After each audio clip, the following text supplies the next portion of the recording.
Hey y'all, I'm back with another social work IOP vlog. Just wanted to show you how I set my IOP up. Typically every morning, I start off by wiping down the main touch surfaces, making sure that everything's disinfected and clean as possible for my patients that come in. I turn on all of the lights that I want on, and I set up their binders and pens, highlighters, markers, whatever we might need for that specific class. And you'll see me later getting all of the documentation. So I wipe down all of the touch points, like I said, the table, get out any documents that need to be pulled out. I turn on the TV and I then go ahead and write out the agenda. Now, do I do this every single class? Oops, forgot the eraser. No, I don't. But I do my best, and I'm trying to make an effort to do this every week so that they can anticipate and know what's coming next, what they should be anticipating, what we're going to be discussing, kind of things that they need to be thinking about. And I also just have some encouragement on there. I think that it's nice to just remind them that they're here for them, and it's hard work that we're doing, but it's going to be worth it.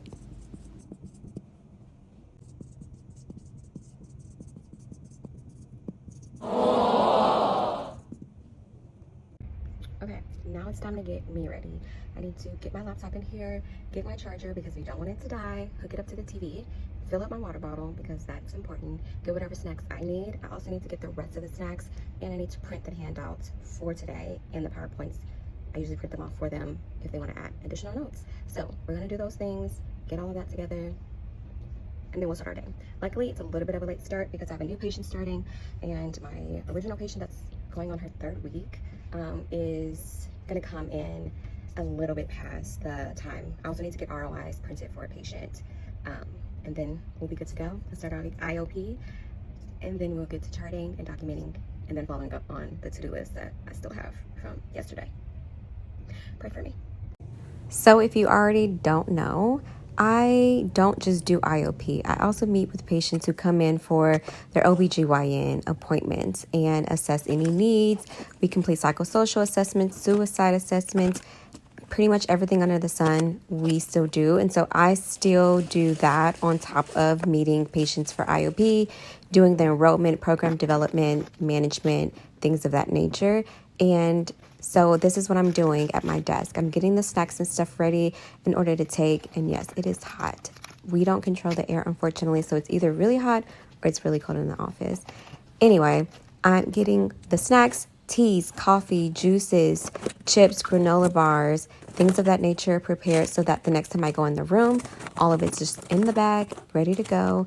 And I have documentation that I still need to complete, follow-up that I need to complete, requests from other patients that have asked for further assistance or referrals or support with something. And so that's what I'm doing, is going in my file cabinet and looking up something to then scan and send to my email to be sent to my patient. We got the water. I restocked all of the snacks, juices, cups, fidget toys, coffee, tea, hot chocolate, coffee mate. I found what my patient was asking me for yesterday, so I'm going to send her that in an email, and then I need to print the ROIs. And this is why you write your to-do list. Don't be like me and try to do it by memory because you get distracted. Yeah, I think that that's it for now. So I had one patient tell me that she's going to be 5 minutes later than what she normally is, and then she needs to still go to the lab to do something for her physician. And I just set a boundary of like, hey, the days that you know that you have an appointment, the same day as IOP, please make sure that you carve out enough time to do things before IOP so that you are not late and delaying IOP starting. We're still going to start without her because I can use that time to meet with my new patient and go over her goals and treatment planning, assess any specific needs, go over the ROIs, review the program, like agreements and policies and procedures, expectations for group norms and things of that nature. And yeah, so that's what I'm going to utilize that time for. One of my patients also has an appointment, and so I'm working on finding her a room because when we don't have a provider, they provide other providers rooms, and so we may not have a room that's available. So me and the other patient might go on a walk and or outside. Maybe we can use that opportunity to go over some breathing and self-care, just like getting some sun. Hopefully it doesn't rain. And yeah, I think that's it. So let me go finish off the rest of my to-do list in my office, and we'll get started with IOP. So I'm just finishing up some things on my to-do list while my patient is taking care of some of her medical needs, and then we'll start IOP.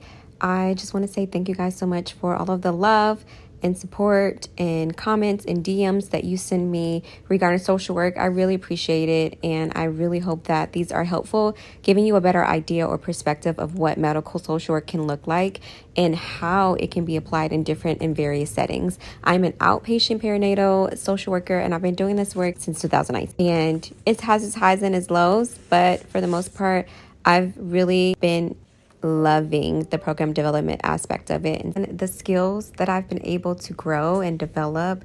And also it has been amazing for my clinical hours and supervision. I have a feeling I'm gonna need to use my voice today. I don't know, this other patient's coming. She's supposed to be here by now. So, not a great start. Diz with the D's. Yeah, I want to actually go over 12 steps and sponsors with a peer and see if they are able to kind of facilitate that one. See if anyone has any interest in that. I'm going to lay these worksheets, handouts, things to go over. Well, that is the end of this. I just wanted to say thank you again, and I will see you guys in the next video. Bye.